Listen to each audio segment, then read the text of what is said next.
Coach, le FC7 menait 2-0 à la mi-temps, la rencontre se termine sur un 2-2, c'est pas un petit peu frustrant de terminer comme ça le dernier match à domicile? Tout à fait, surtout que le seul et unique objectif que j'avais fixé aux garçons, c'était de finir déjà par une belle prestation. Ça n'a pas été trop le cas aujourd'hui, même si le 2-0 de la première mi-temps était flatteur. Mais c'est surtout de finir par une victoire, parce qu'il y a trop longtemps qu'une victoire nous fuit, de surcroît à domicile, donc 2-0 à la mi-temps, on les prenait. C'était pas volé. C'était pas non plus, ça reflétait pas vraiment la physionomie du match. Je crois que ce but là, qui vient vite en début de deuxième mi-temps, nous déstabilise sur ce qui n'est même pas une occasion. Pour moi, ce ballon est chandelle. Alors je sais pas, Vincent dit qu'il est poussé, que le ballon n'est pas rentré, qu'il n'y a pas but, mais bon, c'est comme ça. Après derrière, je crois qu'on a été vraiment désorganisé. J'ai essayé de faire 2-3 changements pour emmener. Bon, déjà il y a eu la blessure de haut genou de Coulet qui m'a obligé à faire un remplacement défensif. La deuxième mi-temps est pratiquement insipide. C'est le signe d'une équipe qui est Démobilisée? Non, pas démobilisée, mais je crois que les garçons ont le sentiment d'avoir rempli l'objectif la semaine dernière à Lyon. Le 0-0 dans des conditions difficiles nous a vraiment rempli de joie, nous a assuré le maintien. On a vu une équipe qui a essayé par moment. Alors on a eu un temps fort, je pense de la 25e à la 45e en première mi-temps. On a vu un petit peu de réaction dans les 10 dernières minutes, mais franchement, vivement la fin de saison. Le bilan de cette saison, il est quand même flatteur, le plus budget de CFA, vous terminez quasiment en première partie de tableau, la saison est quand même réussie. Oui, au niveau comptable, la saison est réussie. On aurait signé en début de saison pour ce placement-là. On vous sent un peu frustré quand même, non? Oui, parce que là, je suis très en colère intérieurement, parce que je ne suis pas satisfait de ce match. Je ne suis pas satisfait de ce match. Ça veut dire que ce groupe doit être bonifié pour la saison prochaine. Les garçons, je les adore tous. C'est les garçons avec qui je travaille depuis 4 ans, avec qui on travaille, sauf avec Jean-Luc et André et Jean-Pierre. Mais je crois qu'on a vu aujourd'hui les limites de ce groupe. Des garçons qui jouent, qui peut-être même pas non plus. Je ne pense pas qu'ils aient pris du plaisir aujourd'hui. C'est ça qui nous dérange. À la limite, on est accroché, on est battu parce que l'adversaire est supérieur, mais c'est pas le cas. On a senti l'équipe en face, alors c'est vrai. L'équipe de hier jouait sa survie, avec de l'engagement, de l'agressivité. Nous c'est ce qui me rend un petit peu amer, c'est que je trouve qu'on termine la saison en ne donnant pas un beau visage. Voilà. Aujourd'hui, l'équipe de 7 a fait un match trop inconsistant. On prend des buts qui sont complètement évitables, comme cette égalisation, où Leroy Fernandez doit dégager. Déjà avant ça, il y a un coup franc pour nous à 40 mètres, Greg Scaffa qui veut tirer le coup franc. Je pense qu'il y a mieux à faire sur le coup, surtout contre le vent. Le ballon renvoyé de suite et sur le contre, ça mène le but. Donc je suis frustré, oui, et puis je suis en colère parce qu'on a commencé l'entretien par ça, 2-0 à la mi-temps, on n'a pas le droit de se faire monter de but. Le bilan, alors après, le bilan, oui, il est bien. On va finir 8e, 9e, peut-être 10e si on n'est pas capable d'accrocher un résultat à Chasselet. J'espère qu'on sera capable de le faire parce que logiquement, l'équipe, le groupe et le club, et même les supporters, pourtant aussi peuvent être frustrés, méritent que le FC7 termine dans les 8 premiers. La majorité du groupe était déjà là en DH. Vous considérez que c'est une fin de cycle qu'il va falloir renouveler tout ça? Oui, j'ai commencé les entretiens avec certains.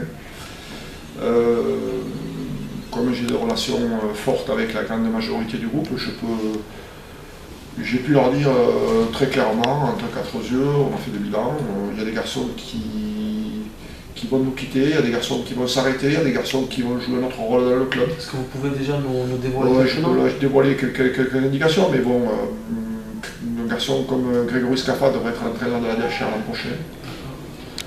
Pourquoi? Parce que Greg, déjà, bon, c'est un garçon qui a ses 35 ans et qui est éducateur au club, mais qui a un diplôme d'entraîneur de football, donc le DEF, c'est un superbe éducateur, un formateur pour moi, et je pense qu'il faut qu'on arrive vraiment à bonifier les jeunes qui arrivent en senior. Ça fait 4 ans que je suis à 7, maintenant que je suis revenu. À part le petit chat du Natal aujourd'hui. Mon grand regret, c'est que on n'a pas sorti encore un jeune, et ça c'est pas normal quand on est... Thibault Longin avait bien débuté aussi. Thibault Longin avait bien débuté, mais le problème c'est que c'est des garçons, après pour certains c'est soit l'emploi qui les pénalise, soit les études. Et Thibault aujourd'hui il a eu de nouveaux horaires de fac depuis le mois de janvier, il peut s'entraîner que le lundi soir, donc quand tu t'entraînes une fois par semaine et tu ne peux pas prétendre jouer en CF, c'est vrai que Thibault a de grosses qualités. Donc je pense que c'est maintenant le gros chantier des prochaines années, On est conscient qu'on a moins de moyens et que le FC7 est condamné. On a commencé par l'entretien par ça également. On est le plus petit budget. Il faut qu'on arrive à valoriser la formation. Et la raison de la nomination future de Greg Scaffa, c'est avant tout cela. Greg a travaillé depuis 4 ans comme éducateur des 15 ans. Il fait un formidable travail. Il sera entraîneur de la DHR. J'ai proposé à Christophe Rouve de l'épauler, tout en continuant à jouer, parce que Christophe il a encore les crampons qui lui mangent. Pour continuer en CFA, j'estime qu'à bientôt 45 ans, il est temps qu'il passe gentiment la main. La décision lui appartient. Je ne déciderai pas de l'arrêt de sa carrière. La balle est dans son camp, on en a discuté. Karazi aussi fera. Le projet, c'est que les deux intègrent les jeunes, encadrent les jeunes et qu'on joue qu'avec des jeunes de 7. Que des jeunes du bassin de Thau, qu'on arrête de recruter des gars de Montpellier, de Béziers ou pour jouer en DHR, on n'a pas besoin. On veut vraiment former des jeunes sur les prochains mois pour que d'ici, allez, on va dire 2 ans, on ait 4, 5, 6 joueurs de la formation, issus de la formation qui jouent en équipe première à 7. Voilà, c'est le projet. Après, bon, Lionel Gilly s'arrête, ça tout le monde est au courant. Steven Dalmolin nous quitte et vous avez fait l'interview. Geoffrey Doumain, on n'a pas fait l'entretien, mais bon, ça, on va dire que c'est tacite aujourd'hui. Geoffrey Doumain est un formidable garçon qui malheureusement n'a pas fait la saison escomptée. Déjà parce qu'il a eu des petits bobos qui l'ont vraiment freiné quand il montait bien en puissance au mois de septembre-octobre. Et deuxièmement, je pense que ce championnat n'est pas fait pour lui. C'est un garçon qui a joué en première division, deuxième division, qui sent le jeu, qui aime le football et qui n'est pas à l'aise quand on joue des équipes comme Rodez ou hier aujourd'hui, où il y a un impact énorme au milieu de terrain. C'est pas son football, c'est pas ce qu'il aime et c'est pas ce qu'il prétend faire. Et je pense que malheureusement, il a quand même essayé de nous aider et il a un état d'esprit remarquable. Voilà, donc ça fait quand même pas mal de remplacements à réaliser. Ça va forcément nous obliger à recruter 4-5 joueurs de l'extérieur, essayer d'intégrer une paire de bons jambes, où il faut régénérer ce groupe. Après, comme je dis souvent, on est condamné à faire bien marcher notre réseau, parce que je ne pense pas qu'on puisse faire un contrat fédéral. Ma grosse priorité, ça va être d'essayer de garder Kevin Testu. C'est ce que je vais vous demander. Kevin Testu qui aujourd'hui réfléchit. Qui a fait un essai à Niort. Il a fait un essai à Niort. S'il ne partira pas à Niort, parce qu'a priori les indications qu'il a à Niort retiendraient ils étaient deux, il y avait Kevin et un garçon de Lens, a priori ce serait le Lensois qui tiendra la corde. Il est suivi par Clermont, il est suivi par Fréjus. Auxerre aussi, Auxerre, mais bon, je crois que, en fait, réaliste, Kevin a de grosses qualités. Je serais content pour lui si on avait pu participer à son éclosion, mais je pense qu'il est prématuré pour lui de partir dans un championnat de Ligue 2. Maintenant, ça lui fait contrat pro, il faut qu'il le prenne, bien entendu. Mais j'aimerais vraiment qu'il ait une saison pleine et franche à CFA, parce que regardez, depuis qu'on parle de lui en Niort, malheureusement, sa saison est en pointille. Des petits bobos, des blessures. Et son bilan, malheureusement, même si je suis très content de lui, il a marqué 3 buts, il a fait 2 passes décisives. C'est quand même assez peu pour un garçon de sa qualité. J'aimerais qu'il nous aide l'année prochaine à faire une belle saison, une meilleure saison offensive, parce qu'on va finir avec la 5e ou 6e plus mauvaise attaque du championnat, donc on a quand même des gros progrès à accomplir. Et Kevin, s'il est possible pour lui d'exprimer ses qualités de vitesse et de percussion, et qu'il progresse, parce que bon, je peux rajouter aussi Christophe dans le projet, Christophe Roux, c'est que j'aimerais qu'il fasse la formation de tous les attaquants du club, en plus d'accompagner la réserve pendant quelques mois, voire un an de plus. J'aimerais qu'on instaure de manière concrète, comme on a un spécifique gardien que fait avec beaucoup de sérieux Jean-Pierre Sabatier, et que Christophe fasse travailler les attaquants du club, les seniors 1, seniors 2, 19 et 17 ans, parce qu'on voit quand même qu'on est encore seul aujourd'hui, en 2-3 situations où malheureusement en première mi-temps on ne conclut pas. Voilà le projet, le chantier. Alors, frustré du match aujourd'hui, oui. Content de la saison, oui, parce qu'on nous aurait dit qu'on nous rassurait le maintien à 2-3 jours de la fin, on l'aurait pris. Ce qui m'ennuie, c'est que ça fait 6 matchs qu'on n'est pas gagné. Voilà. Ça noircit un peu le tableau de cette saison qui, dans l'ensemble, est plutôt correct. Exactement. Je pense que les critiques un peu acides qu'on pourrait entendre en ce moment sont justifiées. Quand on est supporter du FC7 ou amoureux du club, à CFA, on ne peut pas accepter que son équipe ne gagne pas durant 6 matchs, de surcroît avec des contre-performances à la maison. Après, il y a des explications. Quand vous jouez avec avec des garçons comme Diakate absent toute la saison, Kevin Testuel qui ne joue pas, le petit Gregorio pour mémoire, il a fait sa rentrée, il a fait des choses intéressantes pendant une mi-temps, après ça a été difficile. Suspension. Donc beaucoup de faits de gestion d'effectifs qui nous ont tracassé ces dernières semaines, des expulsions, bien sûr, Bataille et Floris qui est en pleine forme, qui était notre meilleur élément ces derniers temps. J'avais pris le parti de faire jouer le petit Dalmolin en charnière parce que c'est son poste de formation, je voulais quand même le voir dans ce registre avant qu'il nous quitte. C'est la raison pour laquelle Fayos a démarré sur le banc, même s'il a été très bon à Lyon. N'oublions pas que 80% de cet effectif nous était là en DH. Et je pense que notre grande fierté, le staff et les dirigeants, c'est justement d'avoir su faire élever le niveau à ce groupe. On n'a pas été ridicule, on a rarement été mangé dans le jeu. Je regrette simplement cette fin de saison un peu décevante sur le plan comptable et surtout aujourd'hui sur la manière. Alors après, la manière elle est simple. Hein. Quand vous n'avez pas de réels objectifs sur un match, si ce n'est que de le gagner parce qu'on est des compétiteurs et qu'on a l'ambition et qu'en face vous avez une équipe qui joue sa vie, ben forcément on ressent ce qu'on a vu. Surtout en deuxième mi-temps, un écart de rythme et d'engagement. Voilà, donc l'explication elle est là. Il faudra bonifier cette équipe, il faudra bonifier ce groupe, mais il faut surtout amener, je pense, ce qui a été la lacune de la saison, un réel potentiel offensif. Trop de matchs nous ont échappé. En ayant eu la possibilité de les tuer, on n'a pas su le faire et le constat est là, le C7 est en quête de, on va dire, allez, un bon avant-centre buteur ou un attaquant buteur polyvalent. Et pas évident à trouver. On va essayer, on a commencé à travailler sur les pistes.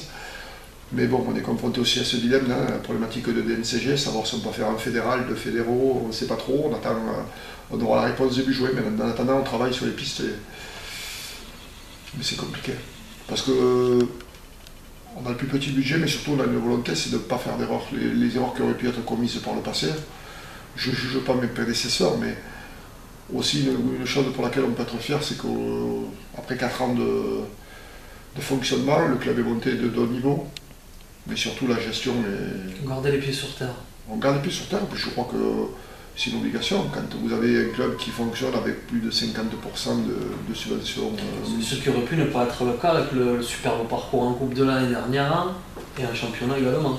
Voilà, c'est ça. Parce que j'ai quand même aujourd'hui un peu d'expérience, hein. Ça fait quelques années que je suis au club, même si je m'étais parti à Frontier pendant quelques saisons. Et puis j'ai eu la chance de travailler avec des gens formidables comme Patrick Lebeau et Patrick Dabi, des gens sains et simples qui m'ont toujours appris cette mesure et cette humilité qu'on doit avoir. Voilà, aujourd'hui, le FC7, il faut l'avouer, même si on est un club mythique, Eton Site, on porte bien le nom. Je crois qu'il faut garder les pieds sur terre et se dire qu'on est un peu rentré dans le rang aujourd'hui et que la méthode, c'est ce qu'on va essayer de mettre en place. C'est former des jeunes, les lancer dans le grand bain et que nos supporters apprennent aussi à se dire que parfois peut-être on sera condamné à souffrir parce qu'on n'a pas les moyens d'avoir mieux comme joueur, mais qu'on doit être aussi fier d'amateurs qui mouillent le maillot, qui viennent s'entraîner 4 à 5 fois par semaine le soir après le boulot, qui n'ont pas de kiné ou de docteur au club pour faire les petits soleils, les bobos, c'est malheureusement la réalité du club. Et les gens ont tendance à l'oublier. Voilà, donc moi pour ma part, je suis fier du travail qu'accomplit le staff à mes côtés. Je suis fier du travail fait par les joueurs tout au long de la saison, même si cette fin de saison est décevante. Mais néanmoins, quand je vous entends parler, on revient comme à votre premier passage au début des années 2000. C'était beaucoup de joueurs du bassin de Thau, les Folana, les Karasi, les Saez, les Rouva, et ça avait bien marché parce que ça vous avait monté jusqu'à national. Tout à fait. Je pense que c'est ce qu'il faut qu'on essaie de reproduire. Entre-temps, il y a eu la montée en Ligue 2, c'est pour ça qu'on a un peu perdu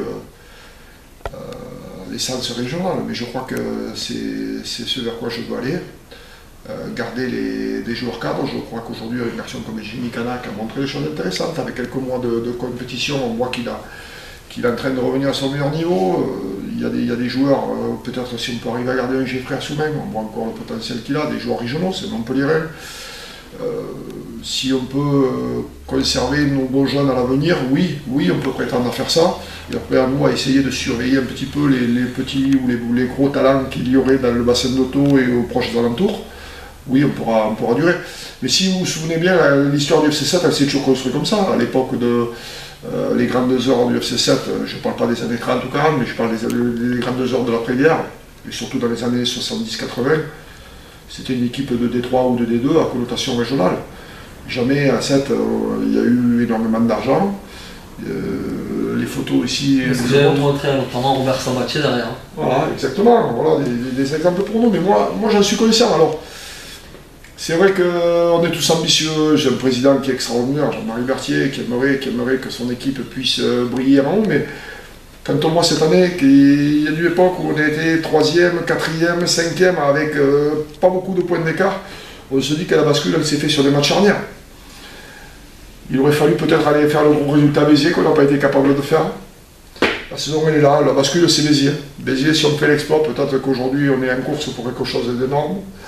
Et derrière, après Béziers, ça a été un peu un pointillé, des résultats oui, des matchs difficiles. Puis est arrivé ce mois de mars-avril très compliqué sur la gestion d'effectifs, des blessures, des suspensions. Et voilà, on a les résultats qu'on connaît aujourd'hui, cette fin de saison décevante, mais il y a des explications. Je crois qu'il y a une chose à garder, c'est cette motivation dont font preuve les garçons à l'entraînement la semaine. On a un groupe hyper sain, un état d'esprit formidable, et là-dessus on ne s'est pas trompé, quoi. Des garçons qui aiment leur club, qui donnent le meilleur d'eux-mêmes. Parfois on a des limites, on les constate, on essaie de corriger, on sait qu'on a du boulot pour l'avenir. Laurent, merci pour toutes ces infos, votre disponibilité. Merci. À la prochaine. Merci.